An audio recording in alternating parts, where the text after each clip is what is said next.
सीमा की बात सुनकर रामू भी उसकी बात मान लेता है और सोचने लगता है। सीमा सही कह रही है। सिर्फ फसल से उसकी सारी समस्याएं हल नहीं होगी। मुझे जिन्न से दूसरी इच्छा मांग लेनी चाहिए।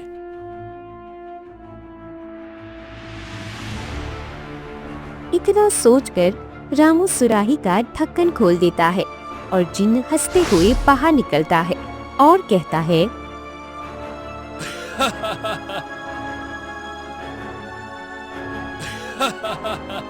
कहिए मालिक, मुझे कैसे याद किया? क्या आपने अपनी दूसरी इच्छा सोच ली है?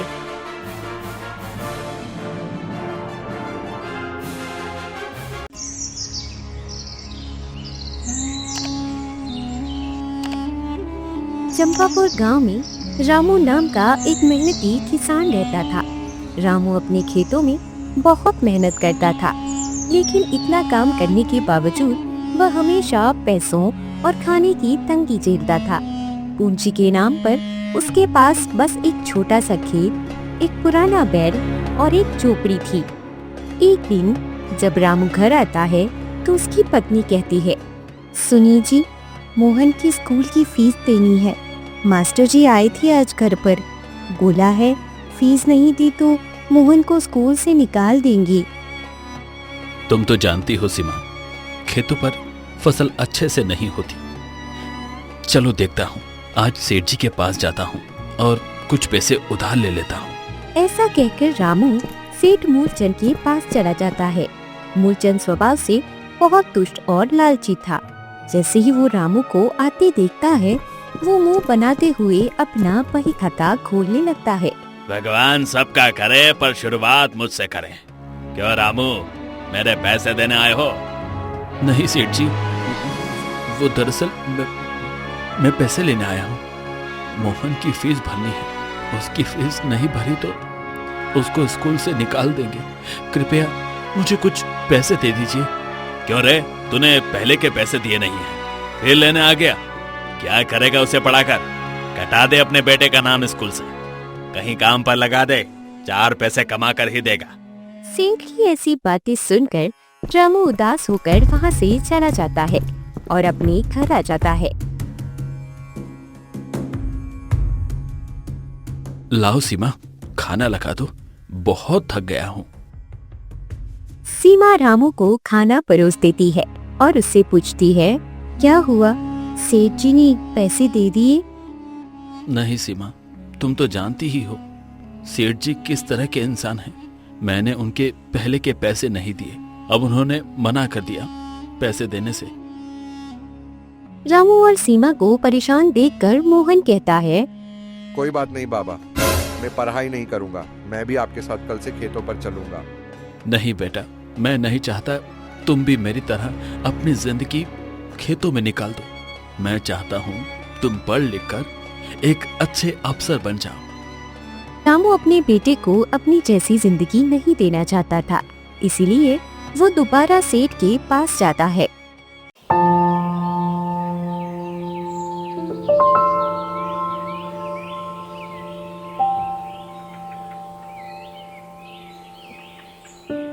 सेठ जी, ये लीजिए मेरे घर के कागज, अब मुझे कुछ पैसे दे दीजिए।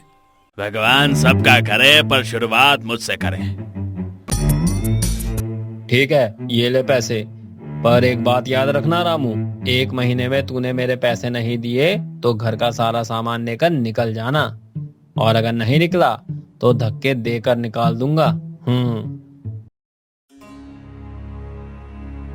रामू हामी भरकर वहाँ से चला जाता है और मोहन के स्कूल की फीस भर देता है और रामू स्कूल से सीधा अपने खेतों पर आ जाता है।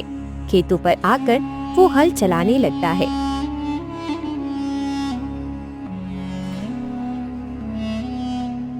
तभी अचानक उसकी हल की नोक से कोई ठोस चीज टकरा जाती है। अरे, ये किसकी आवाज है? ये किसी धातु की आवाज लग रही है, और खोद कर देखता हूँ। आवाज सुनकर रामू और गहरी खुदाई करता है और उसे जमीन के नीचे से एक पुराने तांबे की सुराही मिलती है। सुराही देखने में साधारण थी, लेकिन उसके ढक्कन पर कुछ अजीब से निशान बने हुए थे, जिसे देखकर रामू सोचने लगता है। ये किस प्रकार का बर्तन है? इसका ढक्कन कितना अजीब है। इसे खोलकर देखता हूँ। रामू ने जैसे ही बर्तन का ढक्कन खोला, उसमें से अचानक तेज धुआं निकलने लगा। इतना घना धुआं देखकर रामू डर गया और पीछे हट गया। धुएं से एक विशालकाय जिन्न प्रकट हुआ। जिन्न ने गर्जना करते हुए कहा, मुझे आजाद करने के लिए धन्यवाद मालिक। मैं आज से आपका सेवक हूँ। इतने बड़े जिन्न को देखकर रामू घबरा जाता है और डरते हुए उससे पूछता है, तुम कौन हो और मैं तुम्हारा मालिक कैसे हुआ? मैं एक जादुई जिन्न हूँ और आपने मुझे इस सुराही से आजाद किया है। मुझे जो भी इस सुराही से आजाद करता है, मैं उसका गुलाम बन जाता हूँ और अपने मालिक की कोई भी 3 इच्छा पूरी करता हूँ। कहो मालिक, मैं आपकी कैसे सेवा कर सकता हूँ? रामू जिन्न की बात सुनकर कुछ सोचने लगता है। अगर ये सच बोल रहा है तो मेरा जीवन सुधर सकता है और मैं मोहन को भी अच्छी शिक्षा दे सकता हूँ। अगर तुम सच में मेरी इच्छा पूरी कर सकते हो तो मेरी पहली इच्छा है कि मेरे खेत इतने उपजाऊ हो जाए कि कभी फसल की कमी ना हो।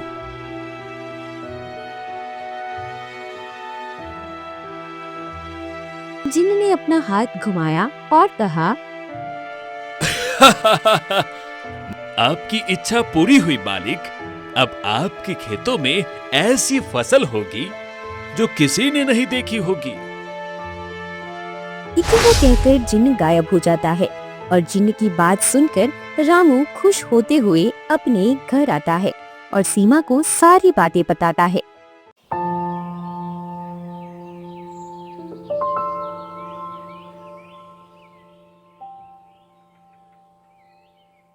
जानती हो सीमा, आज हल चलाते हुए मुझे ये जादुई सुराही मिली है।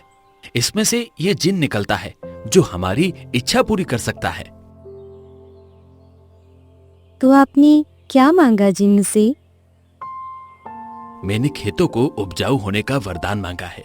सीमा, इस बार अच्छी फसल होगी तो मुनाफा भी अच्छा होगा और मैं मोहन को भी शहर पढ़ने भेजूंगा।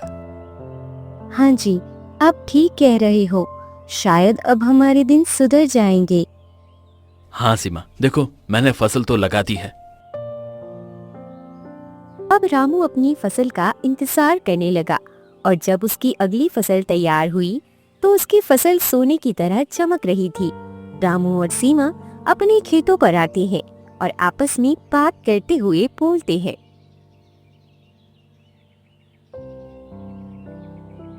सीमा देखो, मेरी मेहनत रंग लाई। उस जिन्न की बात सच हुई। मेरे खेत इतने उपजाऊ कभी नहीं थे। रामू बोल ही रहा था, इतने में सीमा उसे रोकते हुए कहती है, सुनिए ना, जब जिन्न हमारे खेतों को उपजाऊ कर सकता है तो हमें इस गरीबी से भी आजाद कर सकता है। आप अपनी दूसरी इच्छा भी क्यों नहीं मांग लेते? क्यों ना हम उससे एक अच्छा घर और पैसे मांग लें, जिससे हम अपना जीवन अच्छे से जी सकेंगे। सीमा की बात सुनकर रामू भी उसकी बात मान लेता है और सोचने लगता है। सीमा सही कह रही है। सिर्फ फसल से उसकी सारी समस्याएं हल नहीं होगी। मुझे जिन्न से दूसरी इच्छा मांग लेनी चाहिए।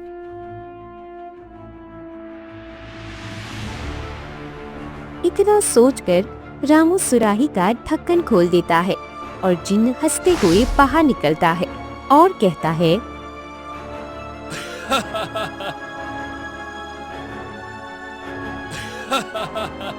कहिए मालिक, मुझे कैसे याद किया?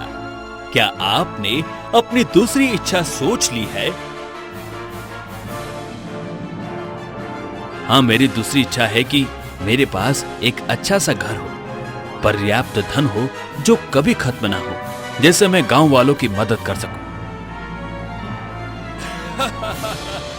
वाह मालिक, आप सारे गांव वालों की मदद करने के बारे में सोच रहे हो। आप बहुत नेक दिल हो।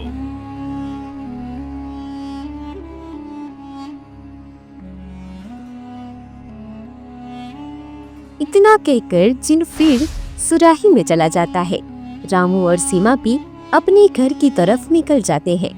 जब वो घर पहुंचे तो अपने घर को देखकर वो चौंक जाते हैं, क्योंकि उनका घर अब आलीशान हो गया था, जिसे देखकर सीमा बोलती है, क्या क्या ये सच में हमारा घर है? कितना सुंदर है। चलिए जी अंदर चलते हैं। दोनों घर के अंदर आते हैं और पूरा घर देखकर बहुत खुश हो जाते हैं।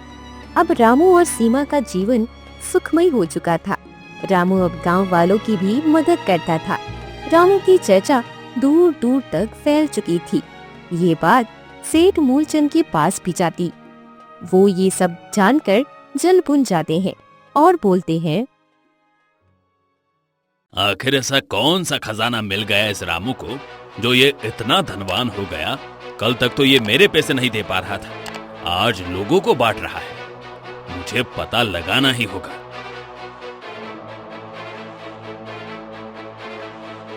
इतना कहकर सेठ रामू के घर की तरफ निकल जाता है और रामू से पूछता है, सुना है तुम लोगों को पैसे दे रहे हो, उनकी मदद कर रहे हो। आखिर ऐसा कौन सा खजाना मिल गया, मुझे भी तो बताओ। रामू बहुत ही साफ दिल का व्यक्ति था, तो वो सेठ को सब कुछ बता देता है। सेठ जी, ये मुझे एक सुराही मिली है, उसमें एक जादुई जिन्न है जो मेरी इच्छा पूरी करता है।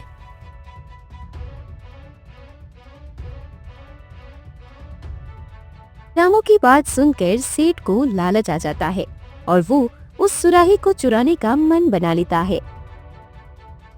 ऐसी जादुई सुराही तो मेरे पास होनी चाहिए। आज रात में जब ये सो जाएगा तो इसे मैं अपने साथ ले जाऊंगा, फिर मैं और धनवान हो जाऊंगा। ऐसा सोचते हुए सेठ वहाँ से चला जाता है और रात होने का इंतजार करता है।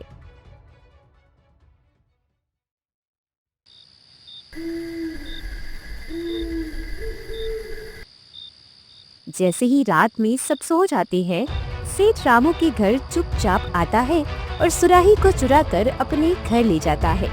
सेठ अपने लालच को रोक नहीं पाता और उस सुराही का ढक्कन खोल देता है। ढक्कन खुलते ही उसमें से जिन्न निकलता है।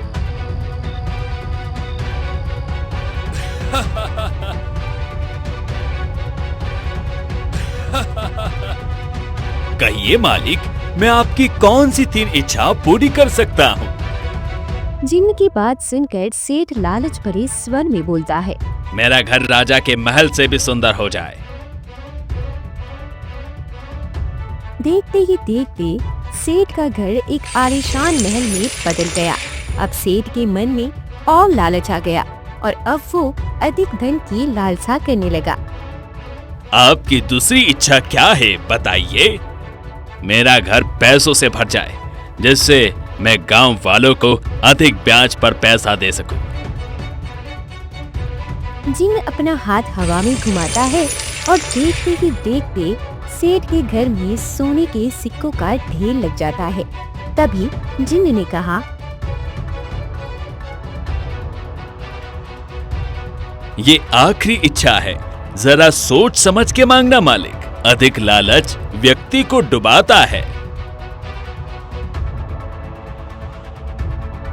सेठ जिन्न की बात पर ध्यान नहीं देता। वो तो और अधिक लालच में आ जाता है और मन में सोचते हुए कहता है, आखिरी इच्छा, मैं रामू की दौलत ले लेता हूँ। नहीं, इस जिन्न को जिंदगी भर के लिए अपना गुलाम बना लेता हूँ। ये मेरा गुलाम बन जाएगा तो मैं इससे कुछ भी करा सकता हूँ।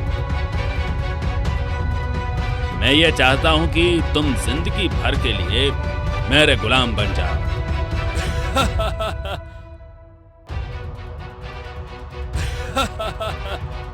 सेठ ने इतना बोला ही था, तभी देखते देखते सेठ का घर झोपड़ी में बदल गया।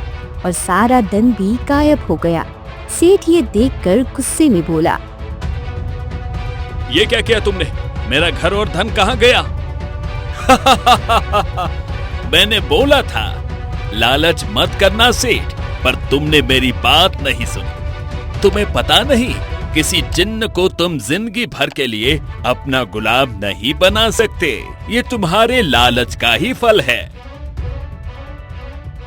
इतना कहकर जिन्न सुराही में चला जाता है और सेठ उस सुराही को लेके रामू के पास आ जाता है।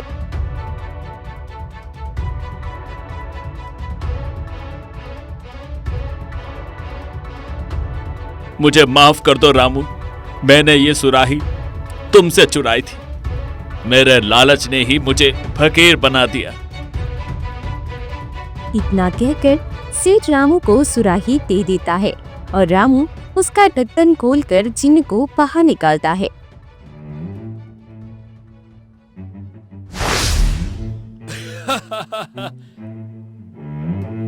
कहिए मालिक, मैं क्या कर सकता हूं आपके लिए?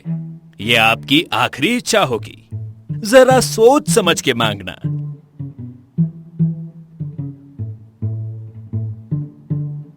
मेरी आखिरी इच्छा है कि तुम जिंदगी भर के लिए आजाद हो जाओ और कोई तुम्हें अपना गुलाम न बना पाए। रामू के इतना बोलते ही सुराही टूट जाती है और धुएं में से एक सुंदर व्यक्ति बाहर निकलता है। धन्यवाद रामू, मुझे पूरी तरह से आजाद करने के लिए। इतना कहकर जिन अपनी दुनिया में चला जाता है और रामू खुशी खुशी अपना जीवन बिताने लगता है। तो दोस्तों, कैसी लगी आपको हमारी कहानी? हमें कमेंट करके जरूर बताना।